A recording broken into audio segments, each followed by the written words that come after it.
Innamal mu'minuna alladzina idza dzukirallahu wajilat qulubuhum wa idza tuliyat 'alaihim ayatuhu zadatuhum imana wa 'ala rabbihim yatawakkalun. Dan orang ini hati-hati. Dia itu kalau dia berangan-angan menginginkan sesuatu misalnya, bukan angan-angan dalam pengertian negatif, khayal bukan. Dia ingin sesuatu, ini orang belum mengangkat tangan sudah dikabulkan oleh Allah Subhanahu wa taala. Firasatnya kuat. Anda nggak bisa berdusta di belakangnya karena dekatnya dengan Allah, firasatnya kuat. Siapa orang ini? Ada pesan dari ulama kita. Kalau bapak ibu ingin memberikan pendidikan terbaik untuk anak sebelum dia tumbuh dewasa, maka kisahkan kisah Yusuf ini setiap malam sebelum anak tidur. Makanya kita pelajari nanti. Dari mulai kecil terus. Bahkan ada yang berkata, belum tentu dalam setahun kisah ini tuntas, walaupun tiap malam dikisahkan. Daripada dibacakan kisah 1001 malam. Dibacakan kisah Kotaro Minami menjadi Satya Baja Hitam. Ya, kisah Sensei Iya bertemu dengan misalnya Ricky, ya, bertemu dengan Yoga, debu-debu intan, dan nggak ada isinya.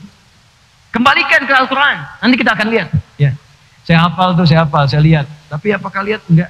Nonton tidak, tapi saya tahu. Ya. Yuk kembalikan. Tilka ayatul kitabil mubin. Fokus. Tilka ayatul kitabil mubin. Ayat. Ayat sering diartikan tanda. Tanda itu sifatnya ada 3 kalimat secara umum. Ada 3 istilah. Yang kadang disebutkan 2 di dalam Al-Quran. Selebihnya dalam hadis atau bahasa Arab biasa. Ada 3 kalimat. 1, simatun atau samatun. Simahum, tanda-tanda mereka. Itu ada di Quran surah ke-48 ayat 29. Simahum fi wujuhihim min atharis sujud. Mana Qurannya? Muhammadur Rasulullah walladzina ma'ahu asyidda'u 'alal kuffar ruhama'u bainahum tarahum ruk'an sujjada yabtaghuna fadlan min Allah wa ridwana simahum fi wujuhihim min atharis sujud. Simat, tanda. Asalnya simatun. Apa simah itu? Artinya tanda yang menunjukkan kepemilikan. Tanda yang menunjukkan kepemilikan. Kalau di Arab itu misal, ini mau Idul Adha nih, Anda beli sapi, Anda beli kambing, atau orang Arab beli unta, maka dia akan tuliskan tanda di unta itu. Bisa dengan cap misalnya, bisa dengan tulisan tertentu. Nah itu tanda itu disebut simah namanya. Simatun. Jadi kalau Anda lihat, Anda bikin tanda misalnya ya, nama Anda Asep, ya, Asep, beli kambing, Anda tandain misalnya pakai huruf A di tubuhnya. A, kemudian P kecil. Jadi ketika Anda lihat kambing itu, Anda bisa katakan, ini punya saya. Ini orang Arab mengatakan, tilka simatuha. Itu tanda kambing dia. Jelas ya? Dalam Al-Quran, pemilik tanda sujud di wajahnya, yang sangat dekat dengan Allah, ada orang rajin sholat, saking rajinnya sholat, disebutkan orang ini punya kedekatan dengan Allah yang luar biasa. Apa tandanya? Nampak di wajahnya. Simahum fi wujuhihim min atharis sujud. Ada orang saking dekatnya dengan Allah, dan orang ini hati-hati. Dia itu kalau dia berangan-angan menginginkan sesuatu misalnya, bukan angan-angan dalam pengertian negatif, khayal bukan. Dia ingin sesuatu, ini orang belum mengangkat tangan sudah dikabulkan oleh Allah Subhanahu wa taala. Firasatnya kuat. Anda nggak bisa berdusta di belakangnya karena dekatnya dengan Allah, firasatnya kuat. Siapa orang ini? Dia akan kelihatan tandanya di wajahnya. Tanda yang dimaksud di sini jumhur ulama mengatakan bukan tanda hitam di dahi. Bukan. Gak setiap orang punya tanda hitam ini menunjukkan dia punya keistimewaan di sisi Allah, bukan. Ya, tapi orang memang ada yang rajin sholat punya tanda hitam di wajah. Tapi yang ini spesial. Yang ini spesial, dia punya tanda kedekatan di aura, ada aura kebaikan, ada kemuliaan di wajahnya, dan punya kedekatan luar biasa. Kalimatnya bukan jabahah tapi wujuh. Jamak dari kata wajhun. Wajhun punya 2 arti. Pertama, wajah dari mulai tampak depan ini semuanya. Yang kedua, dari ujung kepala sampai ujung kaki. Bukankah Anda kalau sholat, wajjahtu wajhiya lilladzi fataras samawati wal ardh. Anda katakan, ya Allah, saya hadapkan wajahku sepenuhnya pada penguasa langit dan bumi. Kalau wajah diartikan ini saja, berarti ngadap sholatnya begini, itu kiblatnya begini. Wajahnya aja. Ya, jadi yang dimaksudkan dari ujung kepala sampai ujung kaki. Ada yang kedua, wajah itu yang dimaksudkan cuma tampak muka saja. Contohnya apa? Ayat wudu. Quran surah ke-5 ayat ke-6. Fagsilu wujuhakum. Ya ayyuhalladzina amanu idza qumtum ila shalah. Hei orang-orang beriman, kalau ingin menunaikan salat dengan sempurna, fagsilu wujuhakum. Mulai berwudu, basuhlah wajahmu. Bukankah yang dibasuh wajah bagian depan? Semua kan? Oh, nggak bisa wajah dari atas sampai ke bawah, guyur semua. Tidak. Bagian depan saja sesuai contoh Nabi. Nah, maka orang ini, orang yang dekat dengan Allah, punya tanda dia, wajahnya begitu mulia, ditatapnya enak. Jadi kalau ngelihat orang ini adem gitu, tenang, ada harapan kemuliaan. Jadi kalau Anda menatap dia, ingatnya akhirat, ingat tahajud, ingat baca Quran, ingat Allah. Itu luar biasa. Kan ada orang begitu kita tatap, kita lari, ingat utang, ingat macam-macam. Hati-hati ya, hati-hati. Jadi orang bermanfaat, berubah. Sehingga ketika orang lihat itu, orang merasa nyaman. Dan ada orang yang banyak yang tidak populer di dunia, tapi sangat terkenal di akhirat nanti. Sangat terkenal. Nah, ini simah namanya.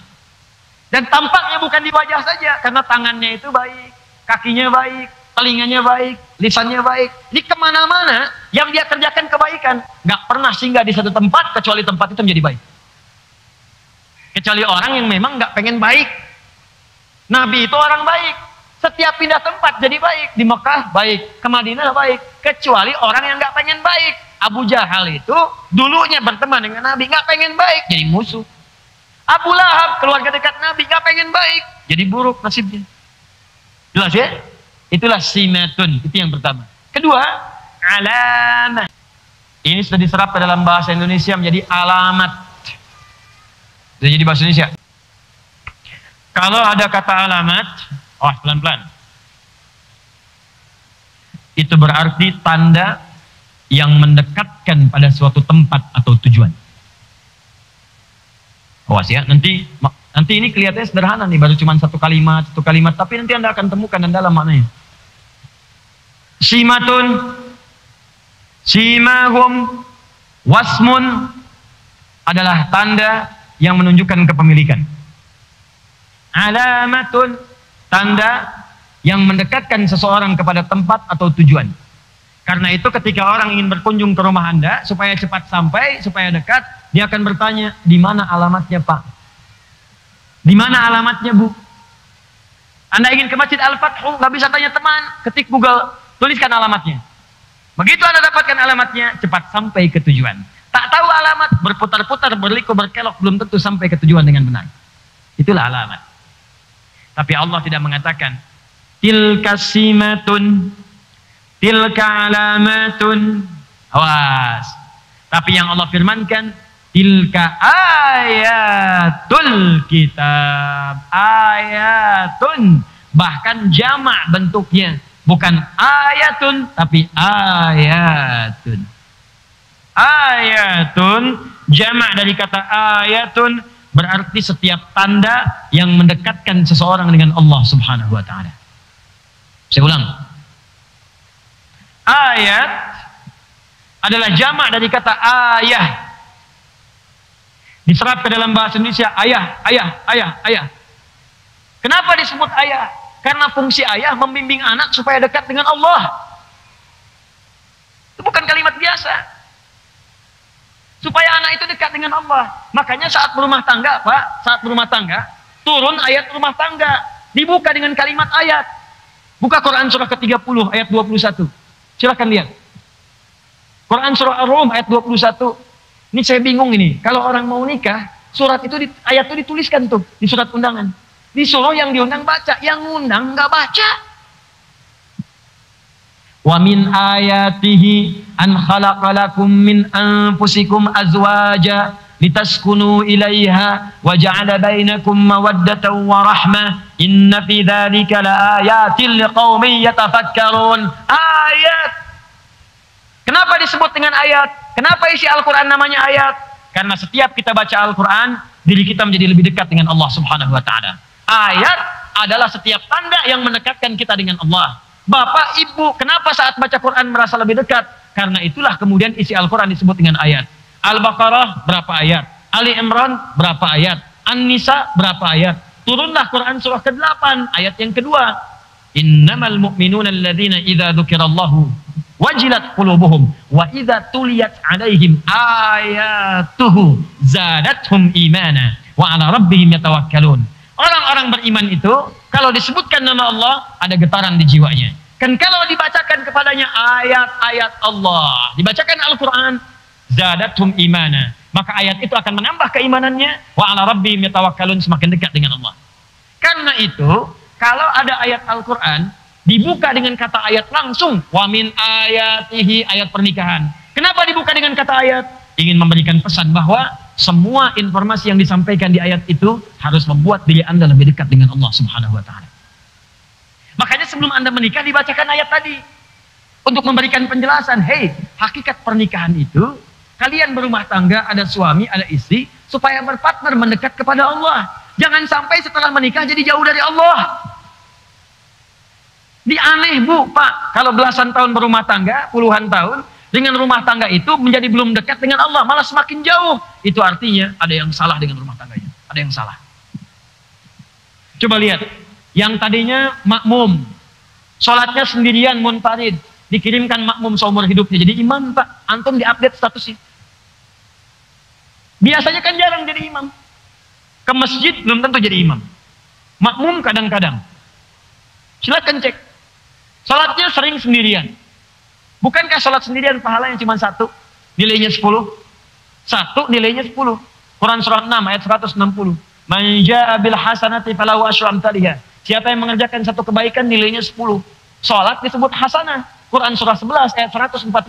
Aqimis sholata tarafain nahar wa zulatan minal lail innal hasanati yudhibnas sayyi'at. Tunaikan sholat dari mulai siang sampai malam, itulah hasanat. Sekali sholat dapat 10. Anda sholat sendirian 10. Anda menikah dikirimkan makmum seumur hidup sehingga tidak punya kesempatan untuk sendirian lagi. Update status naik langsung jadi jamaah. Begitu jamaah dari 1 naik 27. Sholatul jama'ati afdalu min sholatil fardi bi 27 darajah. Gak ada alasan. Gak bisa ke masjid, ada istri. Ke masjid berangkat, jadi imam atau jadi makmum. Update. Jadi kalau ada orang berumah tangga nggak mendekatkan dia dengan Allah, pasti ada yang salah di rumah tangganya. Bahkan ketika ada anak dipanggil ayah. Kalau mau dikaitkan dengan bahasa Arab tadi, ayah dari kata ayat. Anda akan dihisab nanti. Makanya disebut ayah dari kata ayat kalau mau disandingkan kalimatnya. Kalau mau dicari sampai keterkaitannya, ayatun, taknya nggak bunyi, ayah. Madrasatun, madrasah. Jadi kalau tak dibaca di akhir jadi ha. Ayatun, ayah. Kalau mau diambil kalimat itu, artinya apa? Setiap ayah akan dihisab oleh Allah tentang kedekatan anak-anaknya dengan Allah Subhanahu wa taala. Makanya di Quran, sesibuk apapun para ayah itu selalu ditampilkan dekat dengan anaknya untuk membimbing dia ibadah. Coba saya tanya pada Anda ya, di surat Luqman, yang nasehatin anak dekat dengan Allah, ibunya atau bapaknya? Bapaknya. Idh qala Luqmanu libnihi. Ketika Luqman bapaknya mendekatkan diri kepada Allah melalui anaknya. Nah, jangan musyrik, la tusyrik billah. Ya bunayya aqimis shalat. Nah, ayo salat yuk. Yang ngajak salat bapaknya. Yang menjaga tauhid itu bapaknya. Yang ngajak ke taklim bapaknya. Jadi sesibuk apapun Anda dalam mencari nafkah, jangan lupa harta terbesar itu ada di rumah. Jangan sampai Anda jadi harta keluar, yang di rumah dilupakan. Nunggu. Nabi Ibrahim coba. Nabi Khalilullah dekat dengan Allah. Tapi ke anak masih ada perhatian. Ya bunayya. Quran surah 37 ayat 101 sampai 107. Ya bunayya inni ara fil manami anni adbahuka fanzur madza tara. Masih dengan anak. Nabi Ibrahim alaihissalam ini menetapnya di Palestina, Kanaan. Anaknya Ismail alaihissalam di Mekah. Jarak dari sini ke sini pakai bis sehari 2 malam. Gak percaya silahkan coba. Sehari 2 malam. Ibrahim alaihissalam dalam kesibukannya berdakwah mencari nafkah juga, itu masih sempat menengok anaknya datang ke Mekah. Sampai disebut Ibrahim Kalau dari bahasa Aramaik, Abraham sang penyeberang, menyeberangi sesuatu untuk berdakwah dan melihat kondisi anak. Ada yang mengatakan dari bahasa Arab, Abun Rahim, bapak yang sangat penyayang. Karena di balik kesibukannya masih menyayangi anaknya. Makanya ketika bapaknya ini punya beban pekerjaan, anaknya merasakan. Kenapa? Karena sering diperhatikan, Pak. Bapak sibuk tapi masih datang. Ngajak bermain, bawa hadiah, bercanda, macam-macam. Ketika bapak punya beban, anak mikir. Bapaknya yang sedang bekerja, bawa batu, tinggikan Ka'bah. Batu, tinggikan Ka'bah. Anak lewat. Anak baru 4-5 tahun bawa batu, pengen ikutan. Bahasa kita, Pak, boleh nggak saya bantu? Batunya dibawa. Dibikin di sisi yang lain. Ayo nak, bikin nggak apa-apa. Batu bahasa Arabnya hajar. Kalau disusun-susun jadi hijar. Kalau berbentuk satu bentuk disebut dengan hujrah. Sampai sekarang, bagian Ka'bah ada yang disebut dengan hijar Ismail. Diabadikan kisahnya surah kedua, ayat 127. Bapak mimpi tadi malam, nak. Bapak mimpi nyembelih kamu. Apa jawab anaknya? Pak, Bapak Nabi, Bapak Rasul, itu mimpi pasti benar. Sekarang kerjain, Pak. Jangan ditunda, insya Allah saya sabar. Sekarang kerjain. Kenapa ada kalimat itu dari anak? Karena Bapak memberikan 100% jiwa raganya untuk anaknya. Sekarang pulang ke rumah, cek. Demi Allah saya katakan. Kasih tahu aja. Nah, yang. Cep. Ya, Pak. Tadi di Masjid Al-Fathu, tiba-tiba ada seakan perintah kepada Bapak untuk nyembelih kamu.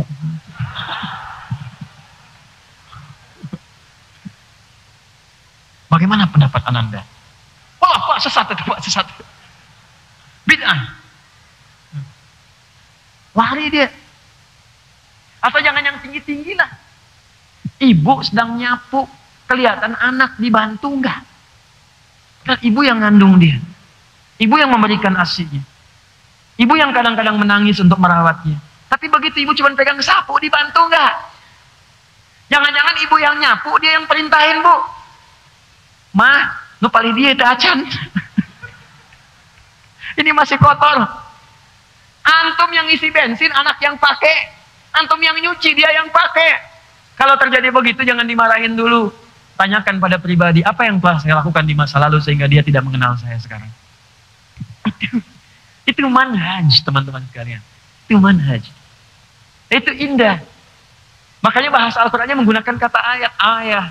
Ayah, ayah. Kalau anak manggil dengan kata ayah, aduh. Tolong ingat Allah ya. Tolong ingat Allah.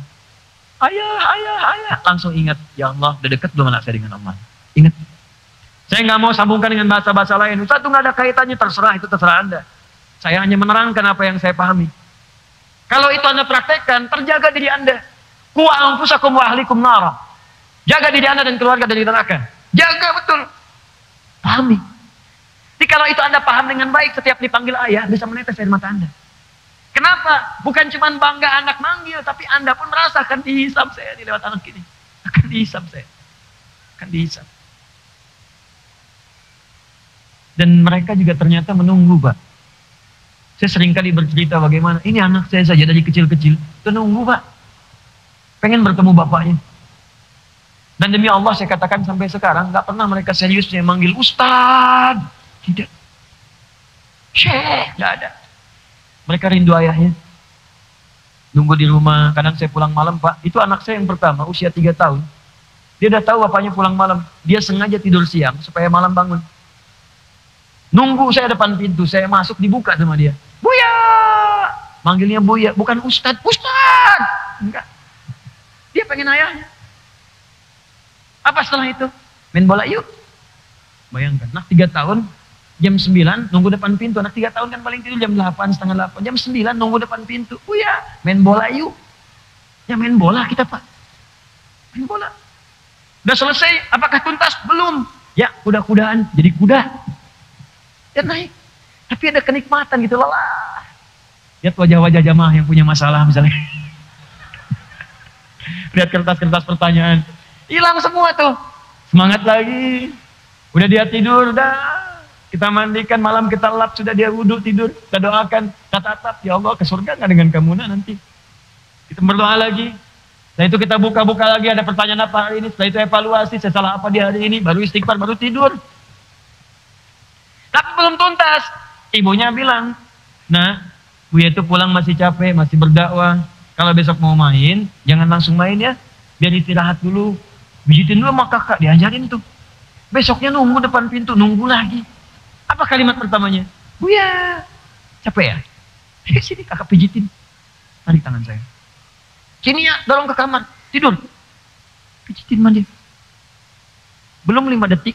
Ya, main bola yuk. Tapi air mata saya keluar saat itu. Ya, itu indah gitu.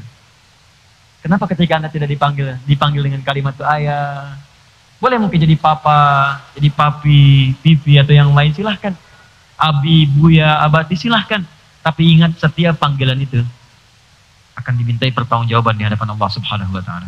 Karena ayat pernikahan dibuka dengan kalimat ayat. Tanda yang mendekatkan seseorang dengan Allah Subhanahu wa Ta'ala. Sekarang surah Yusuf setelah alif lam ra, Allah menantang semuanya, tak ada yang mampu. Kata Allah, hei, berikut ini akan saya kisahkan berbagai jenis kisah, hal-hal yang sangat indah yang akan membuat kalian lebih dekat dengan Allah Subhanahu wa Ta'ala. Jadi ayat yang akan kita kaji ini, kenapa dibuka dengan kalimat ayat?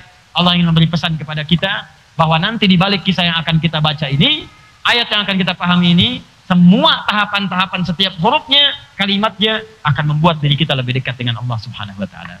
Jadi kalau ada yang ngaji sekarang dengan saya, surat Yusuf ini, nanti berikutnya kita bahas, ternyata keadaannya tidak lebih dekat dengan Allah, berarti ada yang salah dengan cara dia memahami dan mengkajinya, atau mungkin saya kurang pandai menyampaikannya, sehingga butuh ustadz lain yang harus Anda jadikan rujukan dalam kehidupan Anda. Harus membuat kita lebih dekat dengan Allah Subhanahu wa Ta'ala. Nah, kalimat ayat ini dibuka dengan kata tilka. Saya belum selesai. Awas. Tilka. Tapi di mushaf diartikan dengan ini. Coba lihat terjemah. Tilka ayatul kitabil mubin. Awas. Coba lihat di ini. Ayat-ayat ini kan? Ya kan? Ini kan? Padahal tilka dalam bahasa Arab itu bentuk muannas dari kata dzalika. Dzalika itu untuk mudzakkar. Ayat muannas menggunakan tilka. Tilka ayat, kenapa di situ menggunakan kata tilka, bukan menggunakan kata hadhihi. Dalam bahasa Arab ini hadhihi bentuk muannasnya. Mudzakarnya hadza. Kenapa Allah tidak mengatakan misalnya hadhihi ayatul kitabil mubin? Kenapa menggunakan tilka? Kenapa Allah tidak mengatakan hadzal kitab la raiba fi hudal lil muttaqin? Kenapa berfirman dzalikal kitab? Nah, ini pakainya ilmu balaghah untuk bisa menafsirkannya. Jadi di bahasa Arab itu ada 4 ilmu. 1 nahwu, 2 sharaf. Sharaf ada nanti 12 cabang ilmu lagi. Setelah itu balaghah. Balaghah ada 3 cabang ilmu lagi. Ma'ani, bayan, kemudian badi'ah. Setelah itu arud. Arud punya 16 cabang ilmu lagi. Disebut dengan bahar.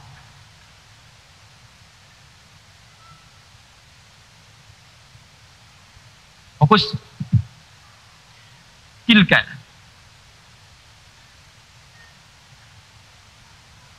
Ya. Perhatikan baik-baik. Artinya itu. Hadhihi artinya ini. Disampaikan dengan tilka, tapi diterjemahkan dengan ini. Harusnya itu. Nah, ini cara memahaminya bukan dengan ilmu nahwu, tapi dengan ilmu balaghah, ilmu tingkat tingginya. Ada bayan di sini, ada badi'ah di sini dengan penuh keindahan. Kalau ada kalimat Al-Qur'an menunjuk kepada ayat, kemudian ditunjukkan dengan kata tilka atau dzalika, yang makna asalnya sebetulnya itu. Saya mau tanya pada Bapak Ibu, itu menunjuk pada jauh atau dekat? Jauh. Nih lihat nih. Ini hadzal kalam, spidol ini. Itu tilka sa'ah, jam itu jauh. Nah, kalau dalam kalimat Al-Qur'an, misal ada ayat, kata ayat atau Al-Qur'an atau Alkitab diawali dengan bentuk jauh, tilka ataupun dzalika, ini ingin menunjukkan sifat keagungan ayat itu yang jauh dari jangkauan manusia. Sifat keagungan keistimewaan ayat itu yang jauh, yang tidak bisa kemudian diikuti dan disaingi oleh manusia. Seakan-akan Allah ingin sampaikan, hei, saya tantang kalian semua kalau kalian bisa membuat seperti Al-Quran. Jangan ragukan isi Al-Quran, karena Al-Quran itu berasal dari zat yang sangat jauh dari jangkauan kalian, dari Allah Subhanahu wa Ta'ala. Isinya jauh dari apa yang bisa kalian buat. Hikmahnya jauh dari apa yang bisa kalian bayangkan. Kalau nggak percaya, silahkan buat semisal ini. Tapi jangan lupa, saya akan tunjukkan kepada kalian makna-makna yang jauh dari yang kalian bayangkan. Ketika kalian pelajari, maka kalian akan menjadi lebih dekat denganku, dengan Allah Subhanahu wa Ta'ala. Di cara menafsirkannya, tilka ayatul kitabil mubin, bahwa saya akan kisahkan, kata Allah, inilah Al-Quran, inilah firman Allah, firman yang nyata, yang tidak ada keraguan, yang terkumpul tanpa celah, yang di dalamnya ada berbagai informasi yang membuat Anda dekat dengan Allah Subhanahu wa Ta'ala. Dia bukan karya Muhammad, dia bukan buatan Muhammad SAW. Dia berasal dari zat yang sangat jauh dari apa yang kita bayangkan. Dia berasal dari zat yang sangat jauh dari apa yang kita pikirkan. Dan dia jauh tidak sama dengan apa yang kalian sekarang kemudian hadirkan. Paham seperti ini? Jadi secara singkat, kalau ada kalimat dalika atau tilka, itu menunjukkan makna keagungan dan kemuliaan pada apa yang akan disampaikan. Agung dan mulia. Yang sulit ditandingi.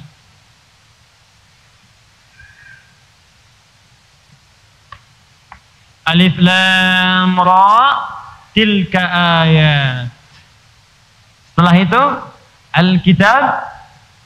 Setelah itu mubin. Tilka ayatul kitabil mubin. Mohon izinnya saya sempurnakan sedikit ya. Sampai berhenti di akhir ayatnya. Kalau dipotong nanti nggak bagus gitu ya. Nah, baik, saya tunjukkan alif lam ra. Semua manusia, saya akan turunkan kepada kalian satu surah yang diturunkan dengan menggunakan bahasa yang kalian sering gunakan membuat syair-syair. Kalau kalian meragukannya, bikin semisalnya, maka saya akan tunjukkan lewat surat ini informasi yang membuat kalian akan dekat denganku, bahwa ini informasi yang agung, yang jauh dari apa yang kalian bayangkan, bukan kreasi Muhammad SAW. Alkitab disebutkan 255 kali dalam Al-Quran. Alkitab, ada Al-Quran, ada Alkitab, ada Mushaf, itu beda. Kalau disebutkan Mushaf, itu berarti tulisannya dari firman Allah berupa Al-Quran yang terletak di antara dua jilid, isinya Al-Fatihah sampai An-Nas, nggak ada yang lain. Itu Mushaf namanya. Di Mushaf itu firman Allah yang dituliskan, tulisannya dari Al-Fatihah sampai An-Nas, tidak diselingi dengan apapun. Dari awal sampai akhir. Di jilid, di antara jilidnya Al-Fatihah sampai An-Nas, itu Mushaf. Kalau ada terjemahnya disebut Mushaf dan terjemah. Jadi terjemahannya bukan Mushaf. Kalau ada tafsirnya disebut tafsir. Jelas ya? Kalau cuman Arabnya saja tulisan dari Al-Qurannya, itulah Mushaf. Awas hati-hati. Kalau bercampur dengan yang lain bukan Mushaf. Di gadget nih, di handphone. Itu bukan Mushaf. Itu aplikasi namanya, jihaz. Yes. Tapi boleh kalau ingin baca dari situ, boleh. Karena yang penting itu kan bacaannya, bunyinya, pelajarannya. Tapi itu bukan Mushaf. Dan hukumnya beda. Mushaf tidak boleh dibawa ke tempat-tempat sembarangan. Nggak ada orang ke toilet bawa Mushaf. Awas hati-hati. Mushaf disimpan di tempat yang bukan sembarangan. Simpan di tempat yang tinggi. Lakukan dengan baik. Bawanya, kata Imam An-Nawawi, kalau bisa pakai wudhu. Nggak berwudhu, nggak apa-apa. Pakai wudhu lebih mulia. Tapi handphone tidak. Mau wudhu, mau tidak, handphone. Kadang-kadang lupa, lempar. Simpan kan? Mushaf, baca tiap waktu. Handphone, gak ada baterai, gak bisa dicas. Ya kan? Baterainya hilang, casan gak ada, gak muncul kemudian aplikasinya. Handphone ke toilet bisa dibawa. Aplikasi Mushaf gak dibuka, tetap aja begitu. Jelas ya? Di hukumnya bisa berbeda. Di kalau Mushaf adalah ayat Al-Quran yang dituliskan dalam bentuk tulisan, terletak di antara dua jilid, isinya Al-Fatihah sampai An-Nas. Ada terjemahan disebut Mushaf dan terjemah. Disingkat Mushaf terjemah. Ada keterangan disebut dengan tafsir. Makanya sering disebut dengan tafsir Al-Quran. Jelas? Kalau Al-Quran itu bunyinya, bacaannya. Dari kata Al-Qur'u, bunyi yang terdengar. Nah, itu Al-Qur'an. Kalau sengaja diperdengarkan disebut qiraah. Bismillahirrahmanirrahim. Qiraah. Sekali. Kalau terus diulang-ulang tanpa bosan. Terus diulang tanpa bosan. Disebut dengan Quran. Kalau dia diulang tapi nggak sama dengan yang lain bisa diulang. Baca ini diulang. Ya, masuk mau upacara Senin, baca Pancasila diulang. Undang-undang dasar diulang. Atau misalnya yang hobi bacaan novel macam-macam diulang. Tapi nggak sama dengan Al-Quran, karena Al-Quran itu walaupun diulang nggak pernah bosan, nggak sama, spesial. Untuk menunjukkan sifat spesial, tambahkan alif lam di depannya. Alif lam menjadi Al-Quran, firman Allah yang sifatnya khusus, tidak sama dengan bacaan lain, walaupun diulang-ulang tidak akan pernah ada yang bosan kemudian membacakannya. Saya mau tanya pada Anda, baca Al-Fatihah itu dalam sehari berapa kali? 11 atau 12? Ibu yang 11 angkat tangan. Yang 12? 13? 14? 15? 16? 18? Pasti paling minimal 17 kali, Bu, Pak. Pasti itu. Al-Fatihah itu dalam sehari paling minimal 17 kali. Rumusnya 24-4-3-4. 24-4-3-4. Itu pasti 17 kali. Jadi kalau baca 16, berarti kurang salat subuhnya cuma 1 rakaat. Kalau 18, terlampau soleh. Pasti 17. Kecuali ditambah dengan salat sunnah. Nawafil. 24-4-3-4. 2 subuh, 4 duhur, 4 asar, 3 maghrib, 4 isya. 17 kali sehari.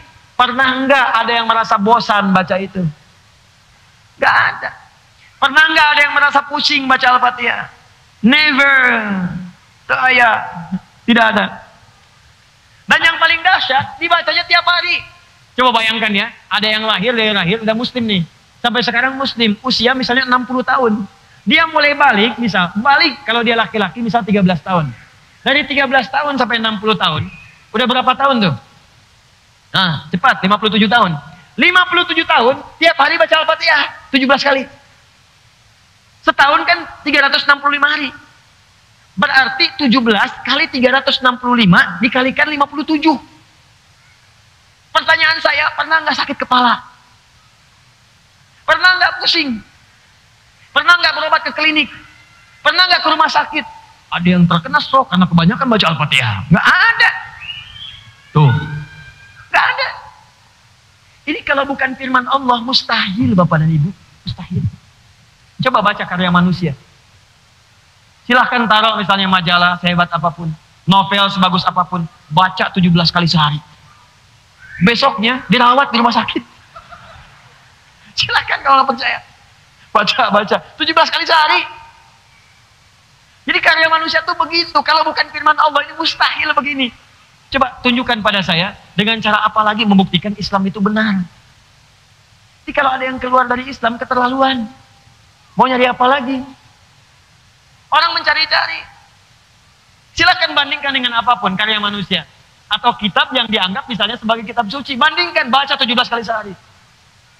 Silahkan baca. Kalau nggak percaya, silahkan lakukan. Demi Allah saya katakan. Baca, pasti akan ada perbedaan. 17 kali sehari, 17 kali sehari, cuman Al-Quran yang dibaca seperti itu. Kalau bukan firman Allah, mustahil. Itulah Al-Quran. Dan saya sering katakan, maaf sekali lagi. Kalau Al-Quran itu firman Allah. Musuh yang terbesar itu setan. Makanya ketika semua orang mendekat kepada Allah, setannya bergerak. Cuman Al-Quran yang ketika kita baca, setannya ikut mengganggu. Cuman Al-Quran. Kalau nggak percaya silakan. Memang nggak bosan, cuman cepat ngantuk. Ayo kalau nggak percaya. Anda baca Al-Quran, lihat berita. Neymar nih mau ke Barcelona. Harganya 1,5 triliun. Dibarter dengan Coutinho. Oh, lihat. Cek lagi. Lampard manajer Chelsea, kemarin kalah tuh 1-0, walaupun sebelumnya menang 4-0, baca lagi. Itu bisa bertahan 1 jam. Baca bola aja begitu. Federer kemarin kalah sama Djokovic. Ya, 6-5 skornya. Bagian terakhir, sampai tiebreak 4 kali. Hafal saya. Walaupun dia sudah mengalahkan Nadal sebelumnya. Hafal. Nonton? Enggak. Membaca aja. Bertahan 1 jam. Tapi Al-Quran tidak. Baru 10 menit. Wudu lagi. Fokus. Fokus. Dibaca lewat sholat, ngantuk juga. Silakan cek. Subuh berapa banyak, walaupun cuma 2 rakaat. Tetap ngantuk. Dan dahsyatnya dalam sholat itu, setannya langsung menggoda. Gak percaya silakan, di Abu Daud itu kan disebutkan. Nomor hadis 857. Ya, begitu Anda bertakbir, فَإِذَا كَبَّرَ بِمَا مَعْنَا, ketika seorang sholat mulai bertakbir, maka setan mulai berkata, udkur kaza, ingat ini, ingat itu. Maka Anda akan mulai mengingat apapun yang tidak ingin Anda ingat. Nanti asar loh, buktikan. Asar. Oh, Anda sudah siap begini. Bismillahirrahmanirrahim. Fokus tuh. Allahu Akbar. Kunci mobil di mana? Hari ini WA belum dibalas. Besok arisan belum udah. Macam-macam. Sampai yang saya sampaikan sekarang ada lagi. Nanti pas asar ada tuh di benak, di kepala Anda nanti ada. Pas asar. Ingat ya, kata Ustadz Adi. Nanti begitu kamu takbir akan ada setan menggoda, membisikkan, membuat apa yang tidak ingat menjadi ingat. Itu setan. Pada waktu itu sampai selesai. Makanya bahkan ada orang yang sholat tidak sadar berapa rakaat sedang menunaikan sholatnya. Kalau bukan Al-Quran mah setannya nggak akan menggoda. Silakan cek. Apa ada orang main musik digoda setan? Nggak ada. Lenggel, biarin aja setannya digoda. Cuma ditiup doang, bagus, terusin. Tapi baca Quran tidak. Ngantuk, jatuh. Ngantuk, itu tandanya Qurannya benar. Itu tandanya firman Allah. Kalau bukan firman, mustahil begitu. Mustahil. Nah, itulah Al-Quran. Kalau Anda ingin lihat Qurannya secara sempurna, bacaannya sempurna, tersusun rapi, tidak ada celaknya. Setiap ada salah harakat, ketahuan. Setiap ada huruf yang dibuang, ketahuan. Setiap dipalsukan, ketahuan. Maka sesuatu yang sempurna, tersusun rapi, terbebas dari celah, nggak ada aibnya, itu disebut dengan kitab namanya. Kitabun. Karena itu, kenapa buku bahasa Arab disebut dengan kitab? Karena buku itu adalah tulisan yang sempurna dari awal sampai akhirnya.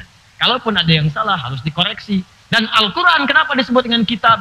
Tidak ada celah di dalamnya dan sempurna. Setiap ada yang mencoba merubahnya akan langsung diluruskan oleh Allah Subhanahu wa taala. Bahkan turun jaminannya di Quran surah 15 ayat ke-9. Inna nahnu nazzalna dzikra wa inna lahu lahafizun. Kami turunkan Al-Quran sebagai zikir untuk mengingatku, kata Allah, dan kami yang jamin untuk menjaga Al-Quran sampai dengan kalian kembali kepada Allah Subhanahu wa taala tetap terjamin sempurna. Mubin, nyata, kelihatan, dibuktikan oleh Allah.